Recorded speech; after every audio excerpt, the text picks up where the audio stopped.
Hey guys, quick look video here for you on two sweet John Page classic guitars. Shout out to Howard at John Page for helping me out with these. He even sent me this cool John Page shirt, so appreciate that, Howard. This is an Ashburn. It's John's take on a Strat, obviously. Some cool changes. It's got a killer bridge, slanted the opposite way, kind of like a Hendrix kind of vibe there. Anyway, starting up here, we got John Page's. About the only thing I actually am a little kind of indifferent on is the logo. Up close, you can tell it's John's signature, but far away, it just kind of looks like a kid went crazy with a Sharpie on your headstock there. But this one has actually got hip shot locking tuners on it, and they get lower as they go, so you don't need a tree. Maple neck, maple fretboard. Obviously, this one's got a kind of a gloss finish on it though, which I was under the impression that all John Page guitars kind of had a kind of like a satin finish on them. This one does have a little bit of a gloss, but it's not a big deal. I mean, it's real smooth.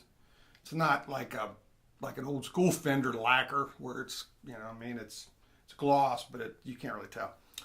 The body, it's an alder body. This is in a what they call the Inca silver color, and I think it's a really cool color. It's like silver with a hint of gold, kind of a greenish gold in it. I think it's a really cool color.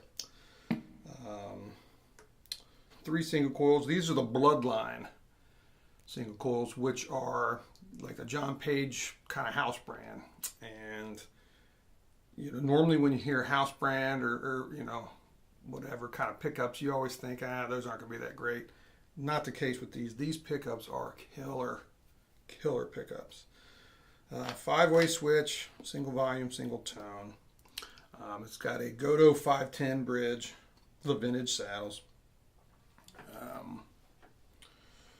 Kind of a cool neck joint here, and it's got what John does is he uses machine screws, and then there are threaded sleeves in the neck that they made up to. So super solid, but just really killer guitar. I recently, for a hot second, had one of the new Eric Johnson thin line Strats, and to be honest with you, it didn't really wow me that much. I mean, it sounded okay. It didn't really sound any different than a normal Strat to me. I mean, Eric Johnson's ears are notoriously super sensitive, so I'm sure you can hear a difference. But honestly, for the money, I just didn't think it was that great, so I got rid of it. But as far as Strat style guitars go in my collection, this is my favorite. It's just a killer guitar. So anyway, let's play some tones here. We'll do the same riff that we always do. I'm actually using a new profile. I'm using an AC20 Deluxe profile from my buddy Rhett Shaw. He's started to do some Kemper profiles. You ought to check him out on, if you need some Kemper profiles. He did a really good job, and I think they really sound good. That's Rhett Shaw. I'll put some information down there though. But starting off, volume and tone all the way up, down to bridge position. We'll do the same riff that we always do.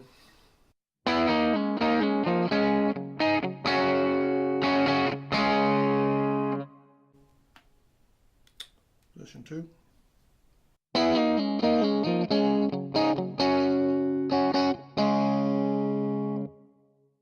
Middle.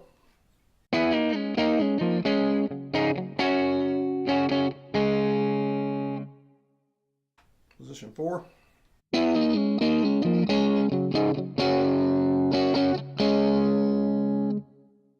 Position 5.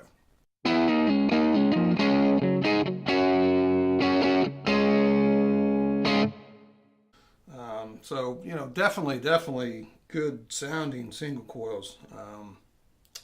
I've recorded a few things with this already, and just like I said, it's become my favorite Strat guitar, which is kind of crazy because you know, I've got some pretty nice ones, and but not to say that this one is nice because it's awesome, but you know, I was a little shocked that I took to this one as quick as I did.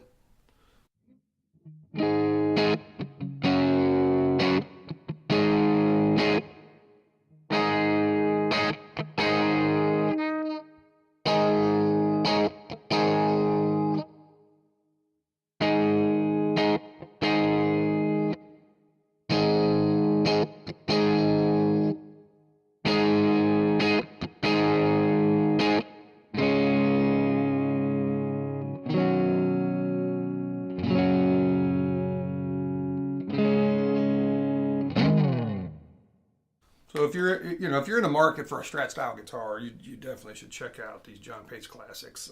They're for the money. They're very reasonably priced for the quality. Made in Japan.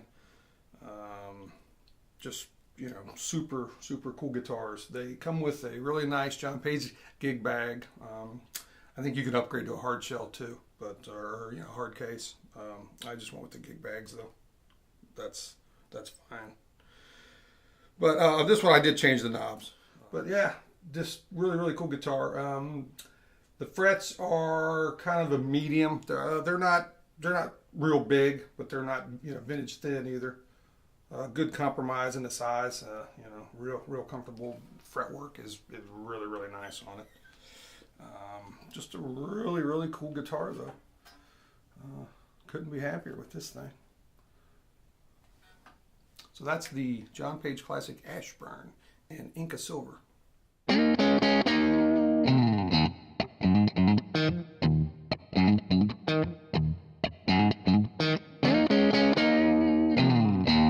Okay, here's the John Page Classic AJ. This one is in desert sand with a tortoise shell pickguard. So up here again, you know, same headstock as on the Ashburn. This one has got vintage style tuners. These are Godos, and they are the HAP, the height adjustable post. So, you know, they get lower as they go. Again, no need for a string tree. This one is maple neck, maple fretboard, but it does have that satin finish that I mentioned earlier. Same size frets. Excellent fretwork on this one again. Getting down here, we got Bloodline pickups again, and they're just as killer as the ones that are in the Ashburn. This is John's take on the P90, and he has said that he really spent time getting the, you know, copper turn, the wire turns right where they needed to be for him to, you know, like the sound. A telly slanted, opposite slant though. Single coil, volume, tone, and a three-way switch. So I'll do some tones on that. Volume and tone all the way up, starting on the bridge.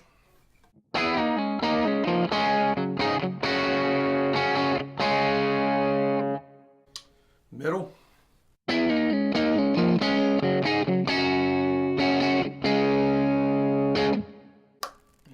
the neck P90.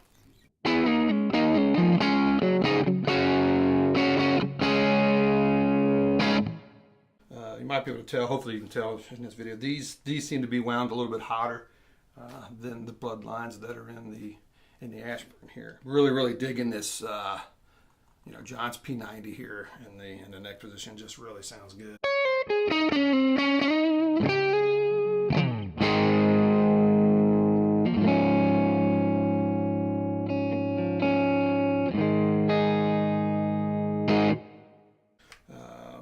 I think really cool. This reminds me of the color of a Frosty at Wendy's.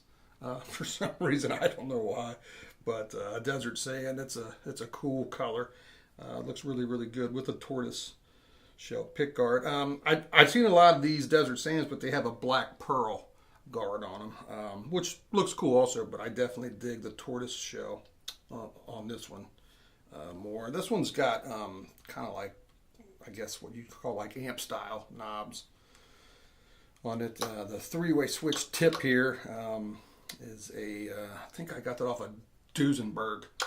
I think that's a Duesenberg switch tip, but anyway, I just thought it was kind of cool looking. So compensated brass saddles on the bridge here, and like I said, it does have the reverse slant single coil, which John does on his guitars, and I think it's a great idea. I think it really it gets rid of that shrillness that you can get sometimes on the high end, and it tightens up the lower frequencies here. I think it sounds really good. So, but those are just that's your quick look on the AJ. Same neck attachment there and everything. But just two really killer guitars, very reasonably priced for the quality. Both made in Japan. Both necks got a great medium C shape to them. Great fretwork. The hardware is all really good stuff. Like I said, the Bloodline pickups I think are fantastic. If you're in the market for the type of guitar that either one of these are, you really should take the time to check out John Page Classics, because I think for the money they're hard to beat. I've got a ton of Tele guitars. I'll put a shot or two in here, and I really think this is a unique take on a Tele type guitar. It's become one of my favorite Teles. Like I said, that as far as Strats go it's my favorite Strat in my collection, and it took that spot real quickly after I got it. So, but again, I want to thank Howard at John Page Classics for the hookup and all the information that he sent me, and a shirt. And but like I said, quick look here on the John Page Classics. Hope you enjoyed it. Until next time, catch you later.